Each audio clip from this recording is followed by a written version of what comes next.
Today I took the South Ferry train from Penn Station to go to the Statue of Liberty at Liberty Island and Ellis Island. When I arrived at South Ferry, I was greeted by a fife and drum corps and saw the raising of the flag. The whole time thinking about my Swiss grandparents who had made their journey to this place many years ago.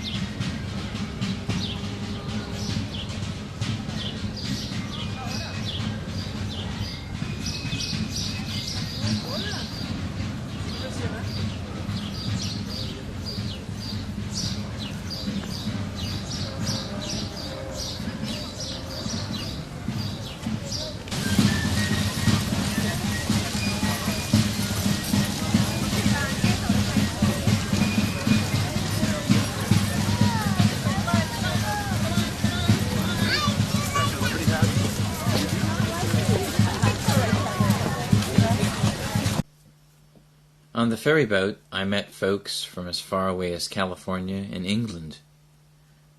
Once on Liberty Island, I heard stories about how the statue was damaged, how Edison's lights had to be removed from the torch because hundreds of birds struck the torch in flight each day.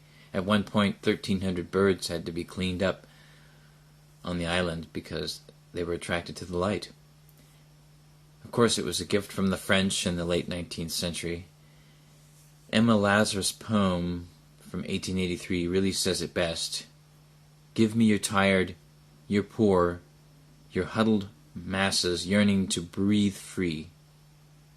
The wretched refuse of your teeming shore, send these, the homeless tempest-tossed, to me. I lift my lamp beside the golden door.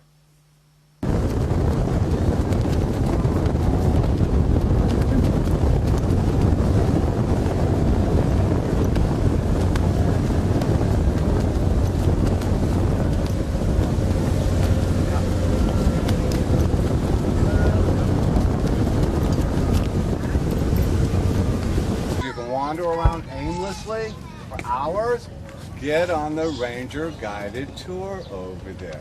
In a nutshell, succinct, entertaining, very clever. Done. It's worth doing. So I don't want to step on their story, but I'm going to tell you a couple of my own. For years and years and years, the state of New York and the state of New Jersey fought and argued about where these two islands, Liberty and Ellis Island, resided in the state lines.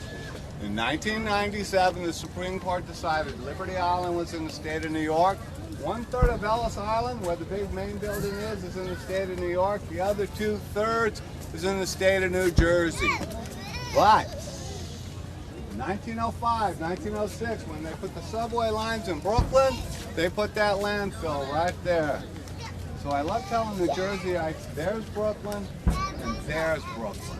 I hate that part. I'm going to tell you a little more about Richard Morris Hunt, but he was the architect. You know, for 20 years on both sides of the pond, you know, the Statue of Liberty came from France, the people of France, not the government, and the pedestal came from the American people. For 20 years, they tried to come up with the money to put the monument up and failed.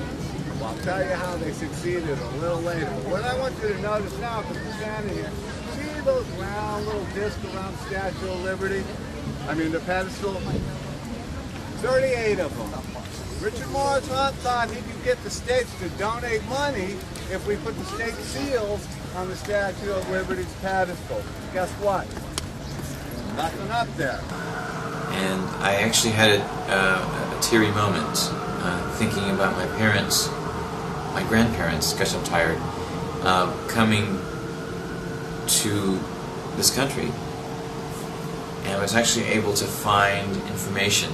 I got a printout. I can get an actual copy of the form that was filled out when the forms that were filled out when they came at a later time. But I was able to get it registered. I found both my grandfather and my grandmother. My grandfather came first. He arrived on March 31st, 1913. He was 23 years old. But this record even shows where he lived in Switzerland, Wielbo, Switzerland. I did not know that. I thought he came from the family farm, which is in Samstagern. It even shows what port of departure the ship came from and the name of the ship, the Rochambeau in Le Havre. It was shows that he was single at the time, and I looked at the form, and it does show that his final destination was listed as Spokane, Washington. So I knew that that's exactly who it was, and I assumed that the name Niswander was misspelled because of Ellis Island. As it turns out, his name was spelled exactly right. As a matter of fact, on the form, ordinarily they just put the first initial and then your last name and not the entire first name. In his case, somebody had actually written ERNST, even though it was a sloppy job and it bled over into the line next to it. So somebody actually even wrote his full name there. And also how much he spent, and he was in second class on the ship coming over. The ship left Le Havre March 22nd, 1913, and arrived in New York March 31st. And my grandmother came shortly thereafter. I didn't have as much time to look at that information, but I will revisit it. But it was an emotional moment the whole day. I walked through Wall Street to the World Trade Center.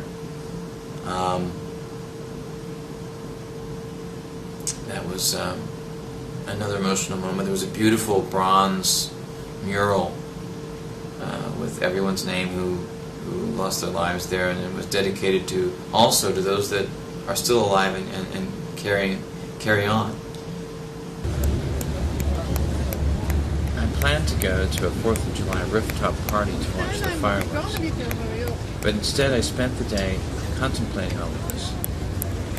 My grandparents' experience, actually standing at the top of the stairs where they were told they were free to go. The founding fathers of this country, what freedom means to me, all the while conversating with a young man named Martin from Sweden, whose passion to become an American citizen was inspiring. We walked around Lower Manhattan, Soho, the Village, and even the World Trade Center site, talking. There isn't a lot of footage this time from Liberty and Ellis Islands, because I needed to feel this experience as it was happening. I will tell the story in more detail after another visit to this wonderful place.